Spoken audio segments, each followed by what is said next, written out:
Welcome back to our channel. Cockroach is back. Twitter కి దిమ్మ తిరుగుతూ కొత్త హ్యాండిల్ తో మళ్ళీ ముందుకొచ్చింది. నేషనల్ పాలిటిక్స్ లో బ్రేకింగ్ న్యూస్ ట్రెండింగ్ టాపిక్ ఏదైనా ఉంది అంటే కాక్రోచ్ జనతా పార్టీకి సంబంధించిన మేనిఫెస్టో అండ్ పార్టీలో చేరాలనుకుంటే వాళ్ళు పెట్టిన ఎలిజిబిలిటీస్ వీటిపైనే చర్చ జరుగుతుంది. అసలు నిజంగా ఒక రోజులోనే 50 లక్షల మంది ఫాలోవర్స్ సాధ్యమేనా అంటే ఎస్ అంటూ కొత్తగా చరిత్ర సృష్టించింది కాక్రోచ్ జనతా పార్టీ. సో దీనిపైన మాట్లాడదాం. ప్రజెంట్ మన స్టూడియోలో అనలిస్ట్ మెరుగు శ్రీధర్ గారు ఉన్నారు. సరే, నమస్తే. ఏంటి అసలు కాక్రోచ్ జనతా పార్టీ? అంటే దేశంలో పెరుగుతున్న నిరుద్యోగము, తర్వాత దేశంలో జరుగుతున్న అసమానతలు, వీళ్ళన్నిటికీ ఒక వేదిక. ఎందుకంటే మనకి కాక్రోచ్ జనతా పార్టీ అనేది ఇలాంటి ఒక వ్యంగ్యమైన పొలిటికల్ మూవ్మెంట్ మేడం ఇది. అంటే నిజంగా కూడా ఈసీ దగ్గర కానీ ఎక్కడికైనా పార్టీ రిజిస్ట్రేషన్ లేదు. దెన్ అయితే ఇక్కడ cockroach Janata party national wide గా ఏదైనా ట్రెండింగ్ టాపిక్ ఉంది అంటే ఇది. అవును, మన దేశంలో ఆ పార్టీకి సంబంధించిన సోషల్ మీడియా హ్యాండిల్ ని బ్యాన్ చేసే పరిస్థితి ఎందుకు వచ్చింది? ఎందుకంటే కొంచెం బీజేపీ వాళ్ళు భయపడ్డారు మేడం. అందులో డౌట్ లేదు. ఎందుకంటే ఇప్పుడు మీరు ధ్రువ్ రాతిని చూసుకున్నట్టయితే, ఇప్పుడు ఈ కాక్రోచ్ కూడా అభిజిత్ దీప్కేని చూసుకున్నట్టయితే, వీళ్ళందరూ కూడా ఎవరు ఇండియాలో ఉండరు మేడం. వీళ్ళ పోరాటాలన్నీ కూడా జర్మనీ నుంచి లేకుంటే యుఎస్ నుంచి జరుగుతాయి. అంటే మీరు రండి, మీరు ఇండియాకి వచ్చి ఇండియాకు వ్యతిరేక నిజంగా ఉంది. దేశంలో నిరుద్యోగం ఉంది, దేశంలో అసమానతలు ఉన్నాయి, దేశంలో అరాచకం కూడా ఉంది కొన్ని చోట్ల. కాబట్టి అవన్నిటికి మీరు పోరాడాలంటే నా యొక్క విజ్ఞప్తి ఏంటంటే, మీరు వచ్చి దేశంలో వచ్చి పోరాడండి. మీరు బయట నుంచి పోరాడుతుంటే ఏంటంటే, మేము అందరికి అనుమానం ఏమొస్తుందంటే దీని వెనకాల కూడా డీప్ స్టేట్ ఉందేమో, సిఏ ఉందేమో అని అనుమానాలు రేకెత్తున్నాయి. అంటే మనం ఏంటంటే నిజంగా కూడా వాళ్ళు చెప్పేది కూడా కరెక్టే. ఎందుకంటే మనకు సిజేఐ వ్యాఖ్యలకు కూడా నిరసనగా ఈ కాక్రోచ్ జనతా పార్టీ పుట్టింది. ఎప్పుడైతే మనం ఏదైతే కాక్రోచ్కు బేగన్ వాడతామో, చాలా మంది కూడా మీమ్స్ ఏంటంటే బేగన్ జనతా పార్టీ, జూటా పార్టీ, భారతీయ జూటా పార్టీ అనుకుంటా రకరకాల మీమ్స్ వేస్తున్నారు. వీటన్నిటి కారణం ఏంటంటే నిజంగా కూడా ఒక 2 టర్మ్స్ కూడా బీజేపీ పైన వ్యతిరేకత వచ్చింది.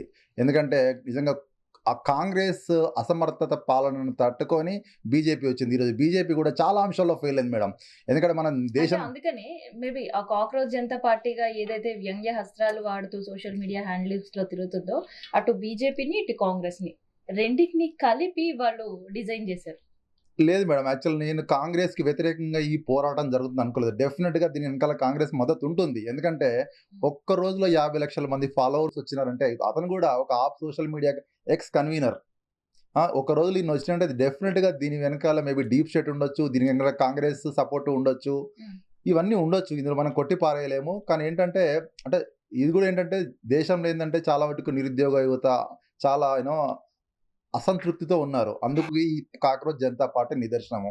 వాళ్ళు కూడా ఒక 5 పాయింట్ ఎజెండా పెట్టుకున్నారు.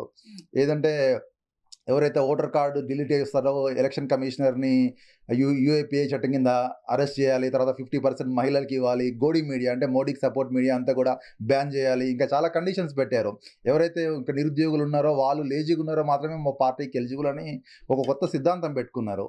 అంటే నిజంగా కూడా ఏంటంటే ఈరోజు ఎట్లా జరుగుతుందంటే ఇదంతా కూడా ఇండియా బయట నుంచి జరుగుతుంది. మీరు రండి అంటే మీరు ఏంటంటే మీరు వచ్చి ఇండియాలో పోరాడండి. ఇండియాలో పోరాడితే మాలాంటి సోషల్ యాక్టివిస్టులు ఎంతోమంది ఉంటారు. అయితే ఇక్కడ పార్టీ, సో ఇట్లాంటి పార్టీలు పుట్టుకురావడం కొత్తేం కాదు, గతంలో కూడా చూసాం. అవును,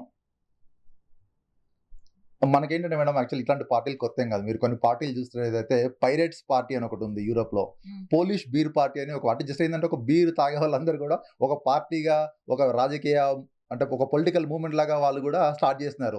తర్వాత ప్యాంథర్స్ పార్టీ అని, తర్వాత the Hungarian 2 tiles dog party అని, ఇలా ఎన్నో పార్టీలు ఉన్నాయి. అవన్నీ ఏంటంటే రాజకీయ వ్యంగ్యాస్త్రాలు విమర్శించడానికి తప్ప అది ఒక గుడ్ మూవ్మెంట్ మేడం. యాక్చువల్ అంటే మన దేశంలో ఇది కొత్త కావచ్చు, కానీ బయట పాశ్చాత్య దేశాల్లో చాలా మూవ్మెంట్స్ జరిగినాయి. దానికి నిదర్శనమే ఈరోజు ఈ కాక్రోచ్ జనతా పార్టీ ఇక్కడ ఆవిర్భవించింది. నిజంగా అంటే చాలా గట్టిగా మే 16 స్టార్ట్ చేసినట్టున్నారు. ఒకటేసారి 50 లక్షల ఫాలోవర్లు పైకి వెళ్ళినారు. వాళ్ళ ట్విట్టర్ అకౌంట్ కూడా మేబీ బీజేపీ కార్యకర్తలు వీళ్ళందరూ కూడా బ్లాక్ చేసి ఉంటారు. మళ్ళీ వాళ్ళు కాక్రోచ్ ఈజ్ బ్యాక్ అని మళ్ళీ మూవ్మెంట్ స్టార్ట్ చేసినారు. అదేంటంటే దేశంలో పెరుగుతున్న నిరుద్యోగానికి, దేశంలో పెరుగుతున్న అసమానతకి ఇది ఒక నిదర్శనం.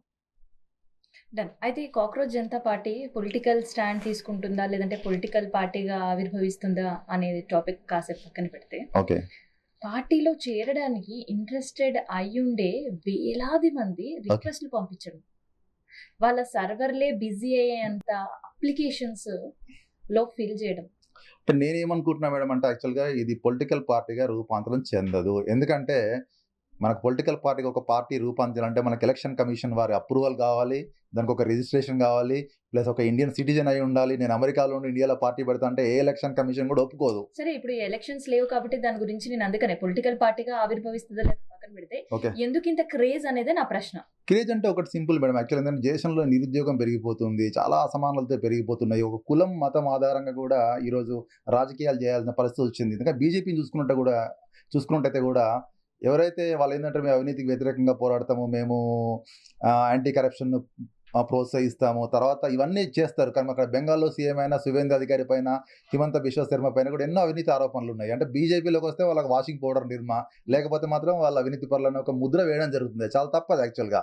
ఎందుకంటే కులం, మతం ఆధారంగాను ప్రజలను విడగొట్టడం తప్పు కాదు. మరి ఈరోజు రీసెంట్‌గా చూసుకున్నట్టయితే విజయ్ వీటికన్నిటికి వ్యతిరేకంగా ఆయన ఎప్పుడు కులము, మతము లేకపోతే ప్రాంతానికి అనుకూలంగా కాకుండా ఒక ఇష్యూ బేస్డ్ పాలిటిక్స్ చేసి ఈరోజు తమిళనాడులో సక్సెస్ అయిండు. అయితే ఇక్కడ విజయ్ ఇష్యూలో కూడా జంజీ అండ్ ఇప్పుడు కాక్రోచ్ జనతా పార్టీ లేదంటే కాక్రోచ్ ఇస్ బ్యాక్ అంటూ మళ్ళీ ఒక సోషల్ హ్యాండ్లింగ్ మనం చూసినా కూడా ఇక్కడ కూడా జెన్జీ మోర్ ప్రభావితం అవుతుంది. Definitely madam. మన భారతదేశ రాజకీయాలను అంటే రాజకీయం అంటే మనకు ఒక డైలాగ్ ఉండేది.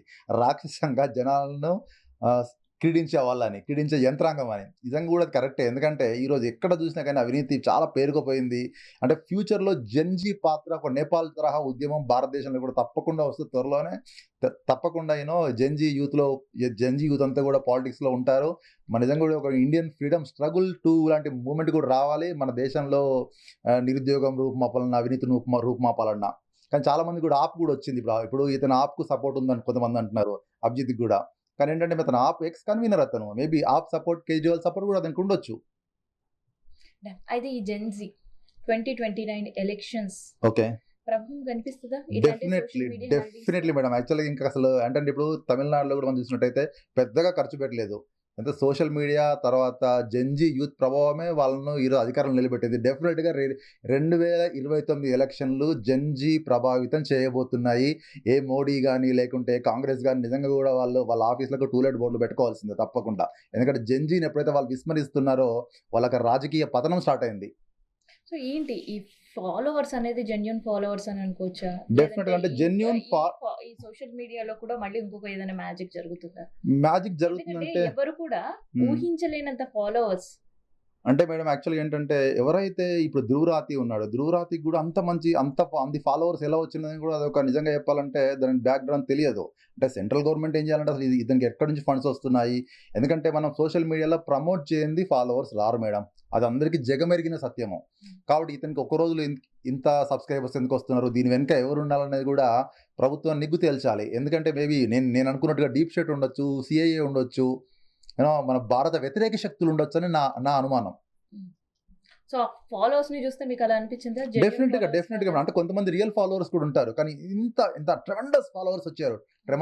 వచ్చడం అంటే నాకు ఏమనిపిస్తుందంటే డెఫినెట్‌గా దీని వెనకాల అదృశ్య శక్తులు ఉన్నాయి. ఎందుకంటే ఇప్పుడు మనం నేపాల్‌లో చూసినాం. అక్కడ ఆ ప్రభుత్వాన్ని కూల్చేసి కూడా బాలేంద్ర ప్రభుత్వాన్ని జెన్‌జీ ఎన్నుకున్నారు. మేబీ బంగ్లాదేశ్‌లో చూసాము. మేబీ ఇది కూడా అట్లాంటి కుట్ర అయ్యుండొచ్చు. భారతదేశాన్ని విచ్ఛిన్నపరిచే కుట్రలు కూడా ఉండొచ్చు ఇందులో. దాన్ని మనం కొట్టి పారేయలేం. సో ఆల్రెడీ మనకు తెలిసిందే ట్విట్టర్ హ్యాండిల్ అనేది బ్లాక్ అయిపోయింది. సో మళ్ళీ కొత్తగా ఇంకొక హ్యాండిల్‌తో మళ్ళీ ముందుకొచ్చారు. సో దీనిపైన మళ్ళీ ఫాలోవర్స్ మళ్ళీ అలాగే పెరుగుతూనే కనిపిస్తుంది. అవును మేడం. డెఫినెట్‌గా ఎక్కడ కూడా ఆ ఫ్లో తగ్గట్లేదు. ఎందుకంటే ఈ 2, 3 రోజులు చూసినట్టయితే ఇంకా అందరికి కూడా ఏంటంటే ఈ కాక్రోచ్ ఎందుకంటే మనం బొద్దింకని చాలా తక్కువ అంచనేస్తాము. అంటే ఒక అణుబాంబు పేలినా గాని బొద్దింక చావదంటారు. ఇంకోటి మన చెత్తను, చెదారాన్ని క్లీన్ చేసే ఒక పరాన్న జీవే బొద్దింక.